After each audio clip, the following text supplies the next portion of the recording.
Welcome to our YouTube channel Sahil Thakur Jammu. Please do like, share, comment and please do subscribe our channel, friends. We are uploading a lot of videos on our YouTube channel as we have already uploaded the videos of cooperative section. So please do watch these videos also, and we have also uploaded a lot of other videos. Please do watch these videos also, and please do join our Telegram channel Sahil Thakur Jammu. Please go on Telegram and search Sahil Thakur Jammu, and please do join that channel as we are uploading some current affairs there, and the PDFs of these lecture are also being uploaded there day by day.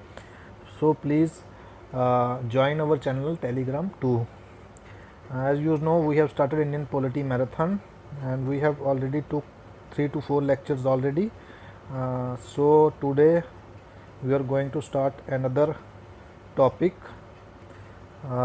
especially the polity section is for UPSC, JKPSC, PSC, JKSSB, Assistant Registrar Cooperatives and other competitive exam, and these lectures are free of cost.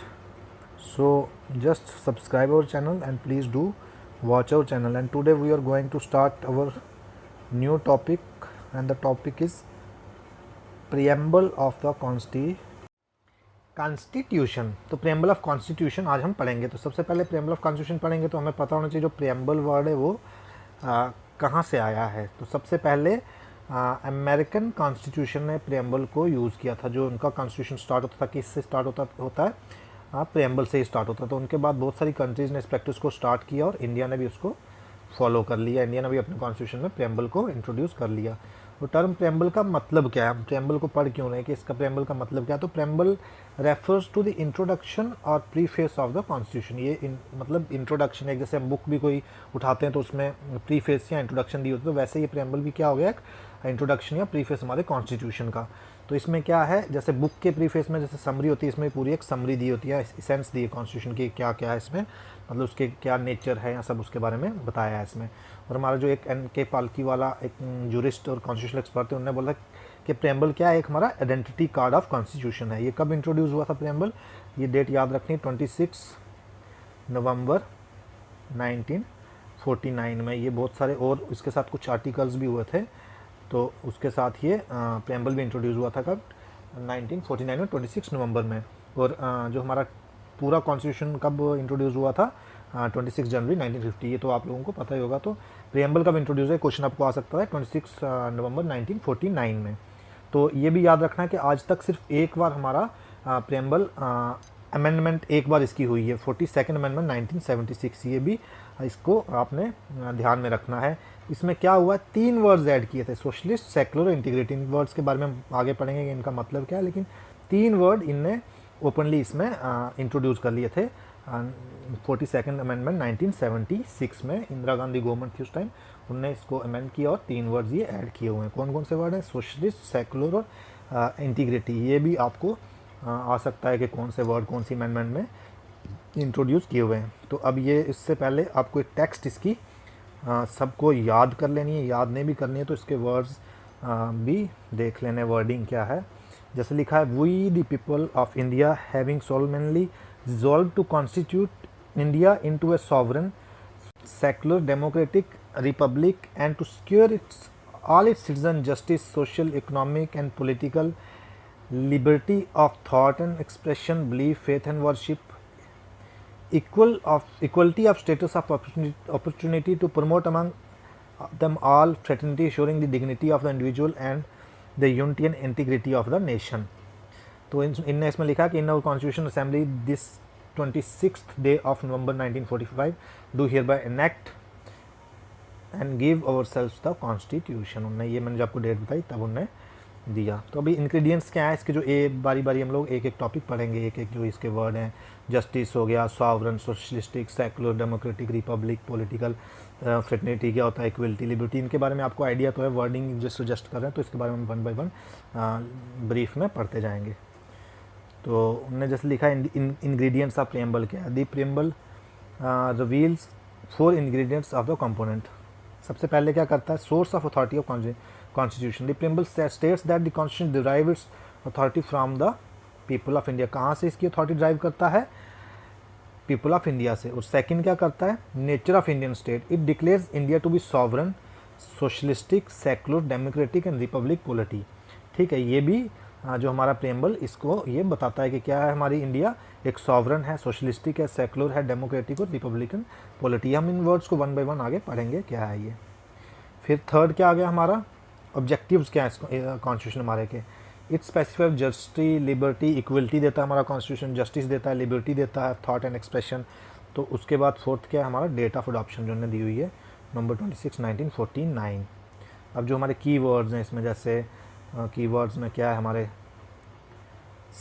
Sovereign है, socialistic है, secular है, democratic है, Republic है, justice, liberty, equality, fraternity, ये सब दिए हैं। अब वन बाय वन हम इनको पढ़ेंगे, हर एक वर्ड को, हर एक जो इनका की वर्ड है उनको हम पढ़ने जाएंगे।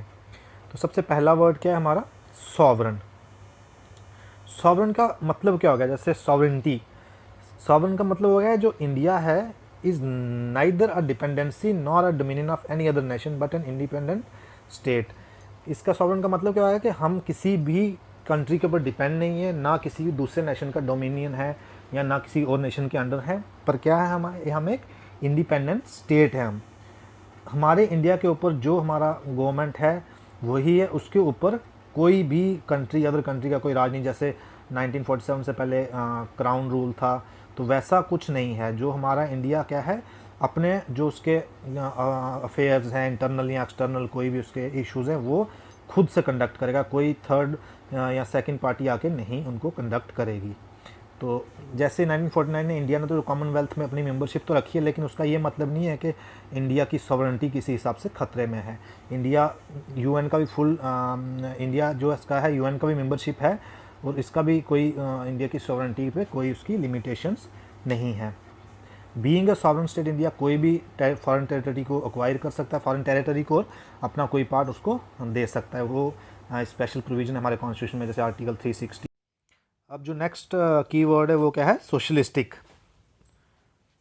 सोशलिस्टिक जो हमारा नेक्स्ट वर्ड है, सोशलिज्म का मतलब क्या होता है, वेलफेयर बाय स्टेट, कि स्टेट हमारा वेलफेयर करेगी। ये टर्म पहले जो थी हमारे प्रेम्बल में जो ओपनली नहीं लिखी हुई थी, मतलब ये थी हमारे डीपीएसपी में स्टेट को जो डायरेक्टिव्स दिए हुए उसमें ये थी ऑलरेडी सोशलिस्टिक जो टर्म। लेकिन फिर क्या किया कि 42nd अमेंडमेंट 1976 हुई जो हमारी इंदिरा गांधी गवर्नमेंट में, तो उनने इस टर्म को ओपनली ला लिया सोशलिस्टिक को। तो कांग्रेस ने ये भी क्या बोलते हैं उसको, सोशलिस्टिक पैटर्न कर दिया जो वेलफेयर बाय स्टेट किया, कि कोई प्राइवेट इंडिविजुअल मतलब जो वो नहीं इसमें इंक्लूड होगा। लेकिन बाद में जाके जब एलपीजी पॉलिसीज़ आई तो 1991 में ये इन्हें क्या कर दिया था, फिर देखो 1991 में जो होगी हमारी एलपीजी पॉलिसी आ गई, तो उस टाइम डाइल्यूट होगी क्या हमारी क्या बोलते हैं इसको, सोशलिस्टिक जो हमारी पॉलिसी थी ये डाइल्यूट हो गई। फिर क्या बोलते हैं, एक होती है डेमोक्रेटिक सोशलिज्म, क्या होती है, मिक्स्ड इकॉनमी होती है जिसमें प्राइवेट भी और पब्लिक भी साइड बाय साइड एग्जिस्ट करते। तो जब इंडिया ने शुरू में जब कॉन्स्टिट्यूशन 1976 ये अमेंडमेंट हुई थी उसमें सोशलिस्टिक वर्ड ऐड किया था, और इसमें इनका क्या था कि ये वेलफेयर बाय स्टेट होगा। लेकिन बाद में इसको क्या कर दिया, प्राइवेट इंडिविजुअल भी, जैसे आपको पता है प्राइवेट एंटिटीज़ भी हमारे इंडिया में हैं बहुत सारी, तो इनने बाद में इसको जो लिबरलाइजेशन, प्राइवेटाइजेशन और ग्लोबलाइजेशन कर दी। तो जो सोशलिस्टिक वाला क्रेडेंशियल था हमारी कॉन्स्टिट्यूशन ऑफ इंडिया में, वो क्या हो गया, डाइल्यूट हो गया। अब हम नेक्स्ट टॉपिक पढ़ेंगे, सेकुलर। सेकुलर वर्ड भी हमारा पहले नहीं था, इसमें ओपनली नहीं था, लेकिन जैसे आपको पता आर्टिकल 25 से आर्टिकल 28 हमें right to freedom of religion देता है। फिर आर्टिकल 15 भी है, तो कोई भी हमारे मतलब कास्ट पे उस पर भी कोई हमारे साथ कोई वो नहीं होता है, क्या बोलते हैं उसको, किसी तरह का भेदभाव नहीं होता। तो ये ऑलरेडी फंडामेंटल राइट्स में था ये हमारा आर्टिकल 25 28, लेकिन इन्होंने क्या किया, फिर 42nd अमेंडमेंट में इसको भी किस में डाल दिया, ला के प्रियम्बल में डाल दिया सेकुलर वर्ड को ला के। तो सेकुलर का मतलब क्या हो गया हमारा, कि जो हमारी कंट्री है ये क्या है, किसी भी एक रिलीजन को सपोर्ट नहीं करती है, हर एक रिलीजन को सेम स्टेटस या सेम सपोर्ट देती है, इररिस्पेक्टिव ऑफ स्ट्रेंथ के कोई कितनी परसेंटेज में या कोई कितनी परसेंट में ज़्यादा है कम है, लेकिन इररिस्पेक्टिव ऑफ स्ट्रेंथ ही क्या करते हैं, उसको सेम सपोर्ट देते हैं, और सेम स्टेटस है हमारे इंडिया के हर एक रिलीजन का। तो इसलिए इंडिया को एक सेकुलर स्टेट बोलता है। इसमें हमारे में क्या है, पॉजिटिव कंसेप्ट ऑफ सेकुलरिज्म है। अब इसके बाद नेक्स्ट टॉपिक हम लोग पढ़ेंगे डेमोक्रेटिक। डेमोक्रेटिक वाला नेक्स्ट टॉपिक आ गया हमारा।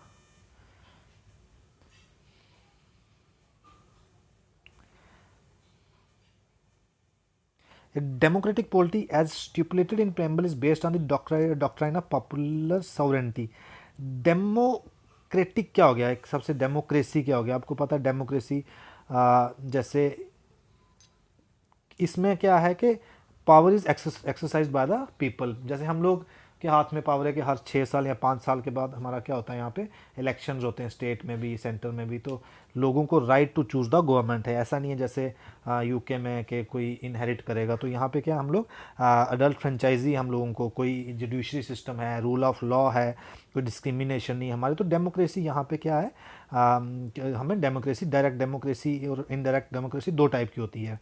जैसे हमारे इंडिया में हमें डेमोक्रेसी है, लेकिन डेमोक्रेसी कितने टाइप की होती है हम पढ़ेंगे कि 2 टाइप की होती है। एक इनडायरेक्ट डेमोक्रेसी होती है, जैसे कहाँ पे, स्विट्ज़रलैंड में। जैसे उसमें क्या डिवाइसेस होते हैं, रेफरेंडम, इनिशिएटिव, रिकॉल और प्लेबिसाइड।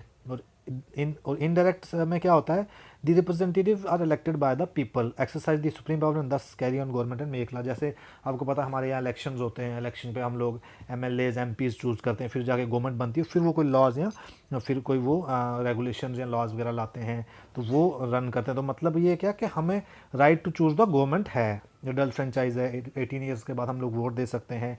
और पीरियडिक इलेक्शन और होते हैं हमारे हर 5-5 साल के बाद या हर 6-6 साल के बाद स्टेट्स में, या जैसे जैसे हर स्टेट का अलग अलग, जैसे किसी स्टेट में 6 साल के बाद होता है, किसी में 5 साल के बाद होता है, तो वैसे होता है। और कोई भी हमारे यहाँ पे डिस्क्रिमिनेशन नहीं होती किसी भी क्या उसके ग्राउंड्स पे। आप एक नॉर्मल इंसान भी इलेक्शन लड़ सकता है, मतलब जिसकी एज, सर्टन एज जो दी गई है, उस एज के बाद अगर किसी के, तो कोई भी एक नॉर्मल इंसान भी इलेक्शन लड़के उसको पार्टिसिपेट उसमें कर सकता है, जीत के वो भी पार्टिसिपेशन ले सकता है। तो हमारे क्या ये एक डेमोक्रेसी है इंडिया में। और उसके बाद हम लोग पढ़ेंगे रिपब्लिक। रिपब्लिक क्या हो गया, a democratic polity can be classified into 2 category. जो डेमोक्रेटिक, अब हमें पता है कि हमारे इंडियन डेमोक्रेसी इनडायरेक्ट डेमोक्रेसी है, तो ये क्या है हमारे डेमोक्रेटिक पॉलिटी क्या हो जाती है 2 टाइप में, एक होती है मोनार्क, एक होती है रिपब्लिक। मोनार्क क्या हो गया, जैसे हम हेड का जो स्टेट होता है वो कोई क्या होता है, किंग और क्वीन, वो हेरिडिटरी पोजीशन को एंजॉय करती है। जैसे यूके में है, ब्रिटेन में है, तो वो क्या करते हैं, हेरिडिटरी पोजीशन को करते हैं। और दूसरी होगी जो रिपब्लिक होगी, जो वो हेड ऑफ स्टेट, वो क्या होता है डायरेक्टली इनडायरेक्टली इलेक्ट किया जाता है। जैसे यूएसए हो गया। The term therefore the term republic in our preamble it indicates India has an elected head called the president. जैसे president, first citizen of India क्या हमारा प्रेसिडेंट है, वो इनडायरेक्टली इलेक्ट होता है कितने साल के लिए, 5 साल के लिए। ए Republic also means 2 more thing, one wasting of public political sovereignty in people and not in single individual like a king, and second the absence of any privileged class, hence all public office are opened to every citizen without any discrimination। तो क्या जैसे हमारे office क्या है, हर एक बंदा वहाँ जा सकता है, और जो हमारी पॉलिटिकल सोवरेनिटी है वो किसी एक इंडिविजुअल को नहीं दी, हर एक पूरे लोगों को है। और कोई भी ऑफिस में डिस्क्रिमिनेशन नहीं होती, कोई भी कहीं भी किसी भी ऑफिस में, गवर्नमेंट ऑफिस में कहीं भी जा सकता है विदाउट उसको कास्ट नहीं पूछ रही, कुछ भी, डायरेक्टली वहाँ पे जा सकता है। नेक्स्ट हमारा आ गया है जस्टिस। जस्टिस क्या हो गया, जैसे the term justice in preamble embraces 3 distinctive form, social, economic और पॉलिटिकल। जस्टिस क्या हो गया, जैसे हम लोगों को 3 टाइप की होगी हमारी, एक सोशल होगी, इकोनॉमिक होगी, पॉलिटिकल। सोशल जस्टिस क्या हो गया कि जो हमारे सारे सिटीजन हैं उनको किसी caste, colour, race, religion, sex, so on, उसके ऊपर कोई क्या बोलते हैं उनको, ट्रीटमेंट नहीं मिलता है। कि ऐसा नहीं होगा कि हाँ भाई ये ज़्यादा गोरा है तो इसको ज़्यादा कोई मतलब फैसिलिटीज़ दी जाए, ये कोई कम गोरा है तो उसको कम दी जाए, या वेदर कोई कास्ट के हिसाब से। इसका क्या आ गया, कोई मतलब किसी पार्टिकुलर सेक्शन को नहीं दिया जाता है कि नहीं भाई इस सेक्शन को ज़्यादा दिया जाए, इसको कम किया जाता है। और साथ में क्या होता है इसमें हमारे इंडिया में क्या, improvement in condition of backward class SC STs and women's के लिए भी ये स्पेशली जो है हमारा सोशल जस्टिस है। फिर उसके बाद है इकोनॉमिक जस्टिस।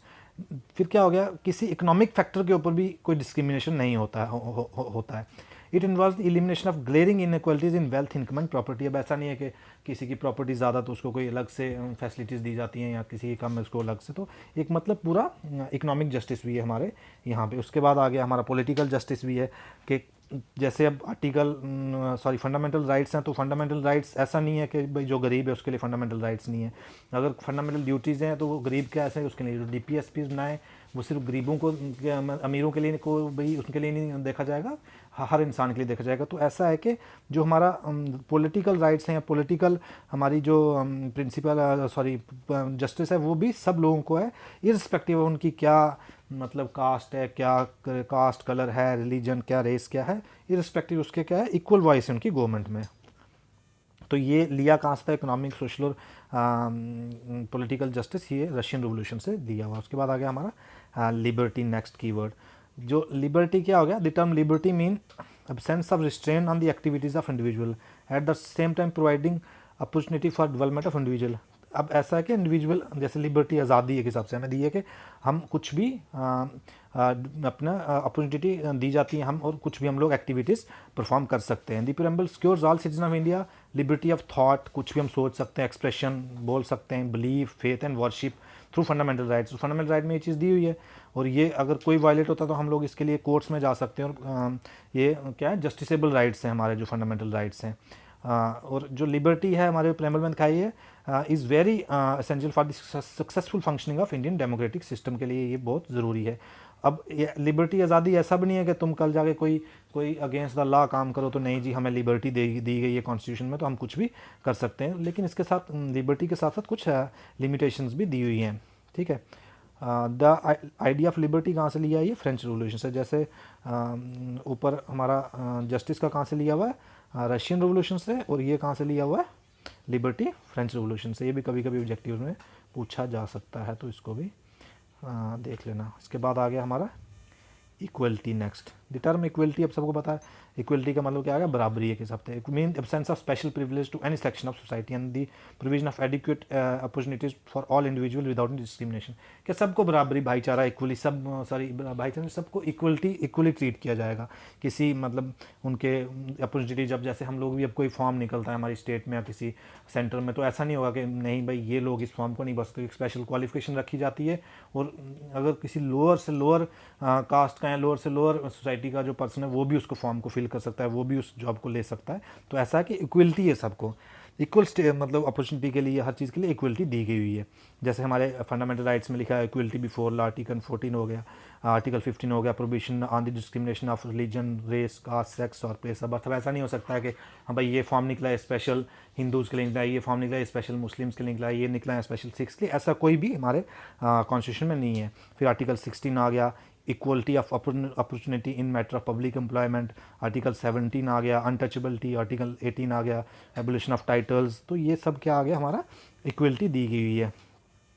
तो फिर उसके बाद इसमें भी ये क्या बोलते हैं उसको, हमारे डीपीएसपी में आर्टिकल 39 में के जो स्टेट को डायरेक्टिव्स हैं कि जो पूरा आर्टिकल 39 दिया कि अगर आप हम कोई लॉ या कुछ भी ला रहे हैं तो उसमें इक्वलिटी एकदम होनी चाहिए हर चीज़ में। पे फॉर इक्वल वर्क, वुमेन को इक्वल राइट दिए जाएँ, और एडिक्वेट मीन्स ऑफ लिवलीहुड दी जाए। तो ये इसमें हमारे किसमें इक्वलिटी में आता है। उसके बाद आ गया फ्रेटर्निटी। फ्रेटर्निटी क्या हो गया, हमारा सेंस ऑफ ब्रदरहुड। फ्रेटर्निटी का मतलब हो गया भाईचारा, भाईचारे का एक मतलब होना चाहिए आपस में, sense of brotherhood. This constitution promote that feeling of fraternity by this system of single citizenship.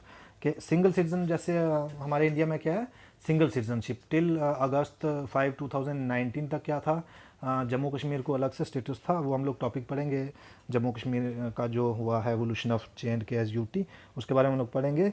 लेकिन पहले हमारे जम्मू कश्मीर के को अलग से एक सिटीजनशिप थी, लेकिन अब क्या होगा, जब से 370 अबोर्गेशन हुई है उसके बाद एक सिंगल सिटीजनशिप है throughout the country. And also the fundamental duty 51 से क्या बोलती है कि it shall be the duty of every citizen of India to promote harmony and spirit of common brotherhood and amongst the all people of India transcending religious, linguistic, religion और sectional diversity.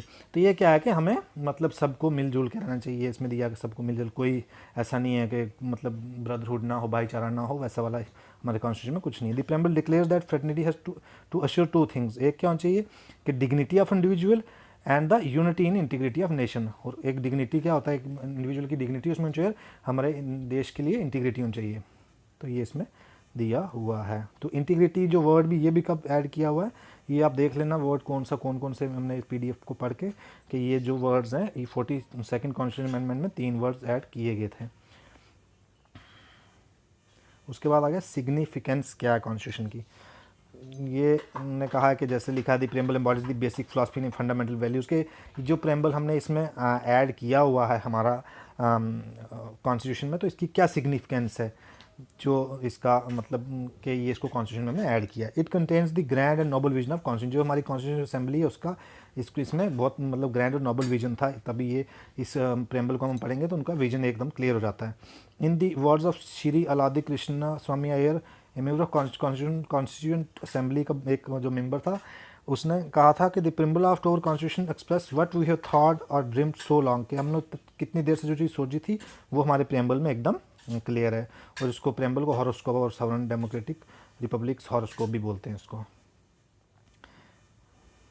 इसके बाद है preamble as a part of constitution. ये एक controversial topic था कि preamble हमारे constitution का पार्ट है कि नहीं है। पहले जब एक केस आया था बेरूबारी यूनियन, तो सुप्रीम कोर्ट ने क्या कहा था कि preamble shows the general purpose behind the several provision in the constitution, दस the key of the to the mind makers of constitution. Further, when the term in the article are ambiguous or capable of more than one meaning, some assistant or interpretation may be taken from the objective enshrined in the preamble. उन्होंने बोला कि ये क्या है, मतलब part of constitution नहीं बोला था इन्हें। जब एक सिंपल याद रखना है कि बेरूबारी यूनियन ने इसको क्या बोला कि ये एक पार्ट ऑफ कॉन्स्टिट्यूशन नहीं है हमारा प्रेम्बल। लेकिन 1960 में हुआ था बेरूबारी यूनियन का केस। लेकिन उसके बाद जब केशवानंदा भारती केस आया 1973 में, तो सुप्रीम कोर्ट ने खुद के डिसीजन को रिजेक्ट किया और हेल्ड किया जो हमारा प्रेम्बल क्या है, ये पार्ट ऑफ कॉन्स्टिट्यूशन है। ये दो चीज़ें याद रखनी कि बेरूबारी यूनियन ने रिजेक्ट किया था कि पार्ट ऑफ कॉन्स्टिट्यूशन नहीं है, लेकिन केशवानंदा भारती केस में इन्होंने इसको एक्सेप्ट किया था कि प्रेम्बल क्या है, हमारा पार्ट ऑफ कॉन्स्टिट्यूशन है। और it observed that the preamble is of extreme importance and the constitution should be read and interpreted in the light and grand vision of noble vision expressed in preamble। कि अगर हम जब constitution को पढ़ रहे हैं या उसको इंटरप्रेट कर रहे हैं तो प्रेम्बल का जो नोबल विजन है उसको ध्यान में रख के उस चीज़ को इंटरप्रेट किया जाए। और उसके बाद जो LIC केस था उसमें फिर से ने कहा कि प्रेम्बल क्या हमारा का पार्ट ऑफ कॉन्स्टिट्यूशन है। फिर आ गया अमेंडेबिलिटी ऑफ प्रेम्बल के प्रेम्बल अमेंड होता है कि नहीं होता है, कि ज़्यादातर आपको पता है कि 42nd अमेंडमेंट 1976 में इसको किया हुआ है।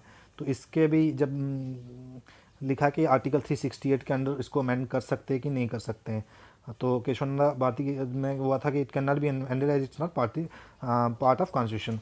तो ये सबसे पहले कब ये रोज़ हुआ था कि इसको अमेंड कर सकते हैं कि नहीं कर सकते, केशवानंद भारती केस में हुआ था। वो तब ये अर्ज हुआ था कि प्रेम्बल जब बोला गया था कि प्रेम्बल कॉन्स्टिट्यूशन का पार्ट था तो ये अमेंड नहीं होगा आर्टिकल 368 के अंदर।